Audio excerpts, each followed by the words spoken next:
శ్రీమాత్రే నమః.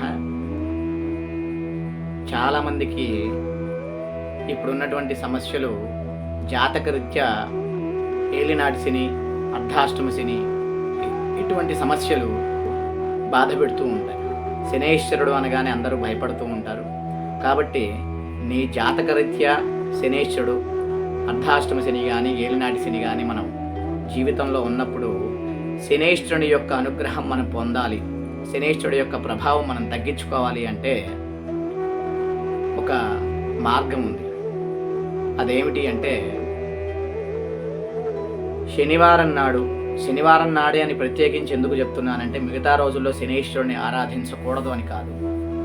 శనివారం నాడు ఉదయం 6 గంటల నుంచి శనిహోర ప్రారంభమవుతుంది. గుర్తుపెట్టుకోండి, ఉదయం 6 గంటల నుంచి 7:30 వరకు శనిహోర ప్రారంభమవుతుంది. ఆ సమయంలో శనేశ్వరుడు యొక్క ఆరాధన చేయాలి.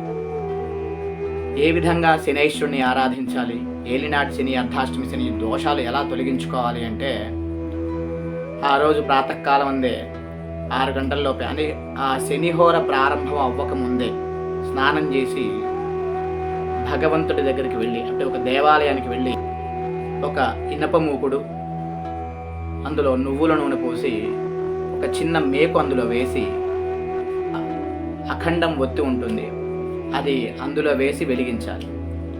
ఆ తర్వాత శనేశ్వరుణ్ణి నువ్వులతో అర్చించాలి. శనేశ్వరుడు యొక్క అష్టోత్తరాన్ని చదువుకుంటూ స్వామి పాదాల దగ్గర నువ్వులు ఉంటాయి, నల్ల నువ్వులతో పూజ చేయాలి.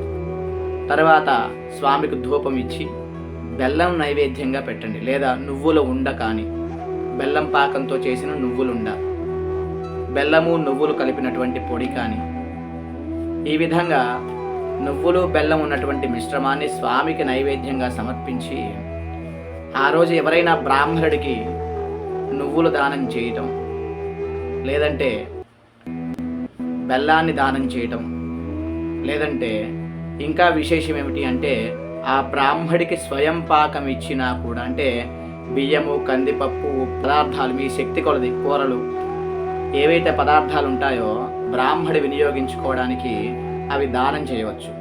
ఈ విధంగా శనేశ్వరుని ఆరాధించి మీ యొక్క అర్ధాష్టమి శని, ఏలినాటి శని దోషాలు తొలగించుకోండి.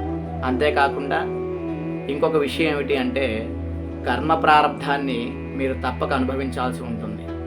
కాబట్టి ఇటువంటివి చేయటం ద్వారా గొడ్డలితో పోయేది గోటితో పోతుంది, కానీ మీరేదో అపర కుబేరులు అవుతారు, మీ రుణాలన్నీ తీరిపోయి మీరు సుఖంగా ఉంటారని నేను చెప్పట్లేదు.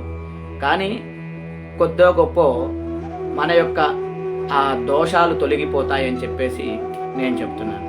కాబట్టి ఇలా శనేశ్వరుని ఆరాధించండి, మీ కష్టాలు తొలగిపోతాయి. శ్రీమాత్రే నమః.